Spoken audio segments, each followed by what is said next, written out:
स्वागत आहे तुमचं आपल्या स्टडी फोकस या यूट्यूब चॅनलवर. तर आज आपण पाहणार आहोत मराठी व्याकरणामधील शब्दांच्या जाती. त्यातील आज आपला पहिला टॉपिक आहे नाम ही जात पाहणार आहोत. ठीक आहे, तर चला पाहूया.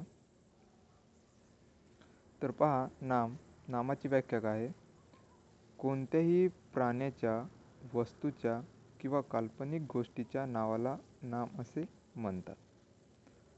हा एक शब्द आहे जो विशिष्ट वस्तू किंवा वस्तूंच्या संचांचे नाव म्हणून कार्य करतो, जसे की सजीव प्राणी, ठिकाणे, क्रिया, गुण, अस्तित्वाची स्थिती किंवा कल्पना. उदाहरण पहा: सार्थक, गणेश, मोर, लाडू, हिमालय, गंगा, आनंद इत्यादी यांना आपण काय म्हणतो? नाम. आता पहा, नामाचे मुख्य 3 प्रकार पडतात: सामान्य नाम, विशेष नाम आणि भाववाचक नाम.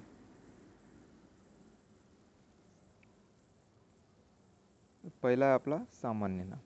तर सामान्य नाम म्हणजे काय? पहा, एका जातीच्या सर्व वस्तूंना त्यांच्यातील सारखेपणामुळे किंवा समान गुणधर्मामुळे जे नाव दिलेले असते त्या नावास सामान्य नाम असे म्हणतात. सामान्य नामाचे अनेकवचन होते, हे लक्षात ठेवायचे आहे. सामान्य नामाचे अनेकवचन होते. सामान्य नाम परंपरेने, रूढीने किंवा व्यवहाराने मिळते. कोणत्याही भाषेत सामान्य नामाची संख्या इतर नामापेक्षा जास्त असते. उदाहरण पहा सामान्य नामाचे: घर, ग्रह, तारा, माणूस, नदी, शहर, मंदिर, इमारत, झाड, पुस्तक, पेन इत्यादी. ठीक आहे. आता पहा, 2-3 वाक्य दिले आपल्या ठिकाणी. पुस्तक छान आहे, याच्यामध्ये पुस्तक हे सामान्य नाम आहे.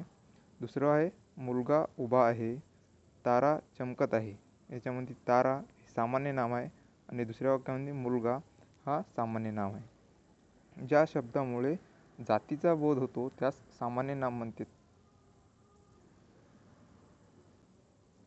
सामान्य नामाचे एकूण 2 प्रकार पडतात: पदार्थवाचक नाम आणि समूहवाचक नाम. हा पदार्थवाचक नाम म्हणजे काय? जे घटक शक्यतो लिटर, मीटर किंवा किलोग्राममध्ये मोजले जातात किंवा संख्येत मोजले जात नाहीत, त्या घटकांच्या नावांना पदार्थवाचक नाम असे म्हणतात. तर याची उदाहरणं पहा. पदार्थवाचक नामची उदाहरणं: तांबे, कापड, पीठ, प्लास्टिक, पाणी, सोने, चांदी, तेल इत्यादी.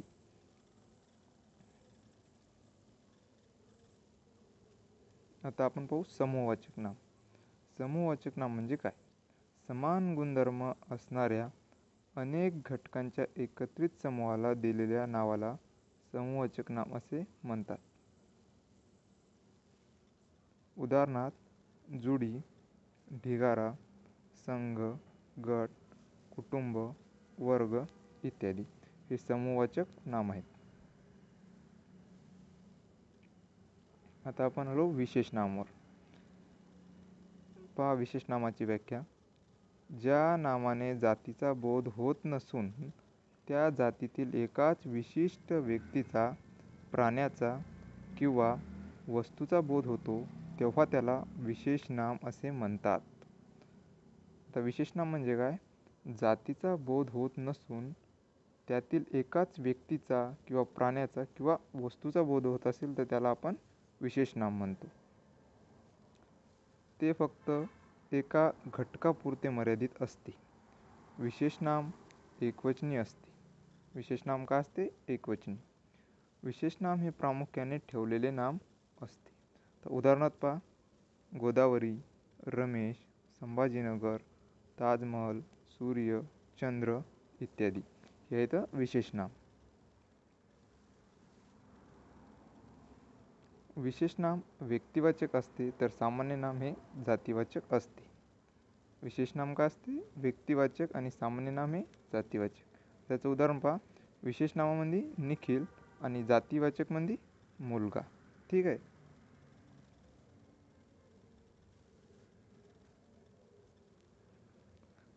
आता आपला नामाचा तिसरा प्रकार भाववाचक नाम. आता बघा याची व्याख्या. ज्याला स्पर्श करता येत नाही, डोळ्यांनी पाहता येत नाही अशा कल्पनेने मानलेल्या गुण, अवस्था व कृती यांच्या नावांना भाववाचक नाम असे म्हणतात. ठीक आहे. हे घटक वस्तुरूपात दाखवता येत नाहीत. हे घटक वस्तुरूपात दाखवता येत नाहीत.